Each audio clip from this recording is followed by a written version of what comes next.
We made a little history Tuesday night, didn't we? We maintained the House of Representatives and the United States Senate because we elected Todd Young. Here in Indiana, we elected a Republican superintendent of public instruction and a Republican attorney general, and we protected our supermajorities in the State House and Senate. And if I do say so myself, thank you, thank you, thank you. We maintain the governor's office as well. You know what other history we made? I think you do.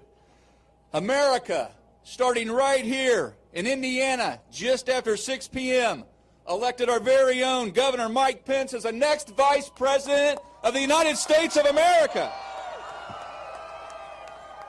Americans chose proven and responsible leadership, the type of leadership that creates jobs and lowers taxes and works every day to improve the lives by focusing on the future. Just imagine how much we can do with a real partner in the White House. Just imagine what we can do when D.C. isn't breathing down our necks and stifling our innovation and creation and creativity with their overburdensome regulations. But there's one thing that every single person here doesn't have to imagine, and that is what kind of vice president Mike Pence will be. Because we've known Mike Pence for over 20 years, just like so many people now are getting to know around America. And our impression of Mike Pence has never changed. He's a man of integrity. He's a man with a servant's heart. And he's never forgotten that cornfield in the backyard where he came from and where he's been leading others to.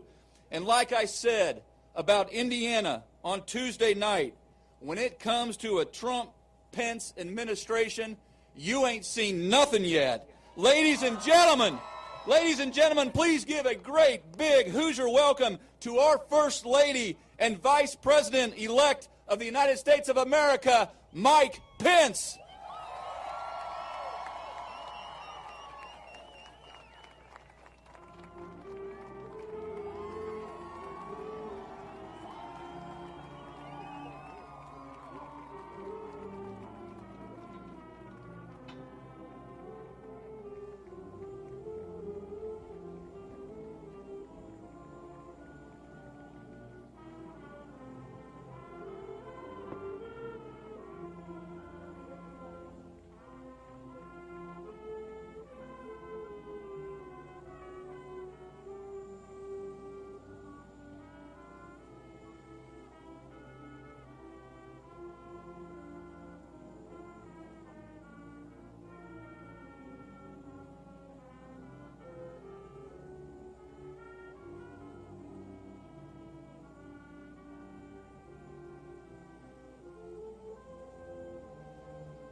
Hello, Indiana.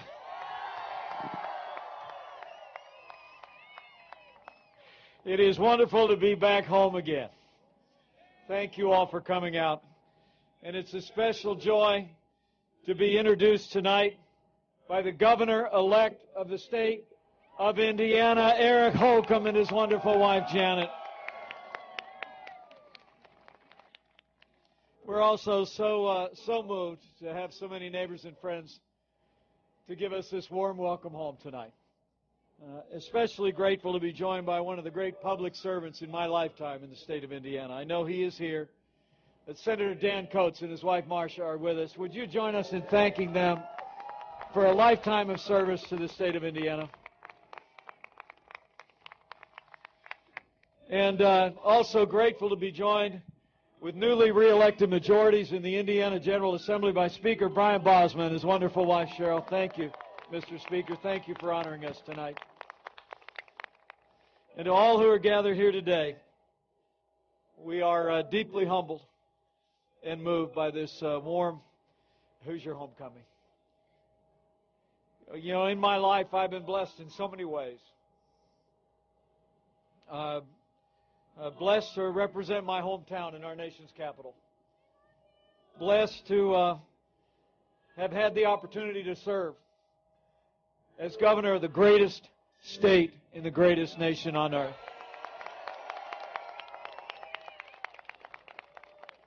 But I am deeply humbled to stand among my neighbors and friends with my family at my side, to know that it will be my great honor to take that lifetime of experience to serve as the Vice President of the United States of America. And I want to thank you all.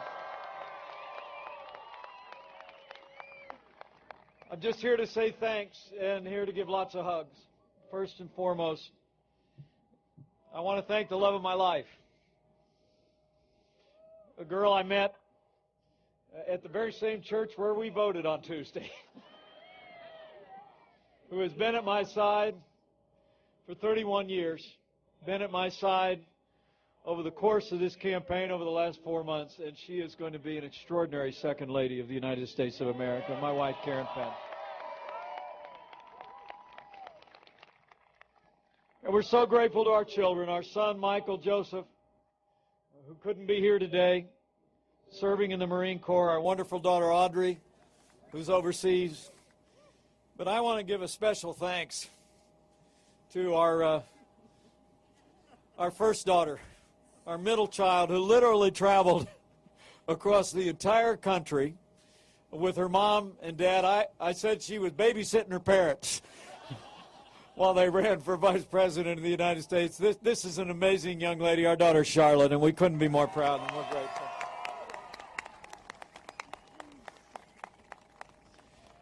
And I want to thank my parents.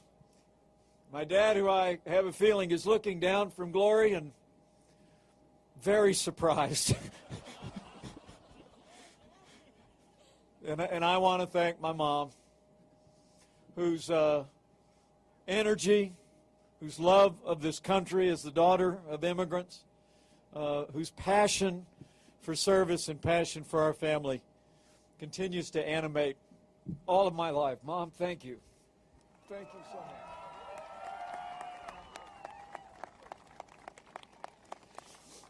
And back here, the welcoming committee at the bottom of the stairs, my big disastrous family, the whole Pence family, we just love you and thank you so much for being there and carrying us with your love and your prayers. And I want to thank my father-in-law, Bernie Barcio, who we consider him part of the Pence family, whether he wants to that label or not. Lastly, I want to thank all the people whose support, whose kindness, whose example has raised us up. Make no mistake about it. The example of the people of Indiana, the example of the state of Indiana in leadership that you have supported, carried us to this position, and I promise you, every day we will work our hearts out to make Indiana proud. I just have a few things to ask of each of you. Number one, I ask you to support our President-elect Donald Trump as he prepares to assume the duties of the highest office in the land. Support our newly re-elected majorities in the House and the Senate, and support Senator Todd Young as he partners with us to make America great again. I also ask you to support the strong leadership that has taken Indiana to record employment, to be the fiscal envy of the country, to be a nationally recognized leader in education, innovation, infrastructure, and even health care, by supporting our Governor-elect Eric Holcomb and his family, supporting Speaker Bosma in the General Assembly, supporting Senator Long, and all the great statewide leaders who will be moving our state forward. Our responsibilities will broaden, but we will be looking on fondly at the progress of Indiana as Indiana will continue to set the pace for the country. And lastly, I would ask each one of you to pray for us. Pray for us that we might serve with integrity of heart, with the grace, and with the common sense that is synonymous with the name Hoosier. And I also ask you to pray for our country. Pray that we might find our way forward as a nation, that we might renew the American dream, that we might create new opportunities to improve the lives of the people of this nation, and in that way to heal the divisions in our country and move forward to a more prosperous future, and move forward with firm reliance on providence as one nation under God, indivisible, with liberty and justice for all. So let me say on behalf of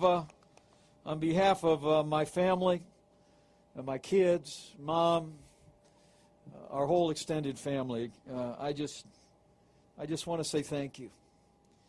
Everything I am, everything I will ever be, I owe to God, my parents, my family, and the good people of the great state of Indiana. And so let me just say to each one of you, I hope you will always know that wherever my duties take me as Vice President of the United States of America, every morning that I wake up, my heart will always be where the moonlight is fair along the Wabash, and from the fields there come the breath of new-mown hay, where I know the candlelights will always be gleaming through the sycamores on the banks of the Wabash far away. Thank you, Indiana. God bless you. We're going to work our hearts out to make you proud.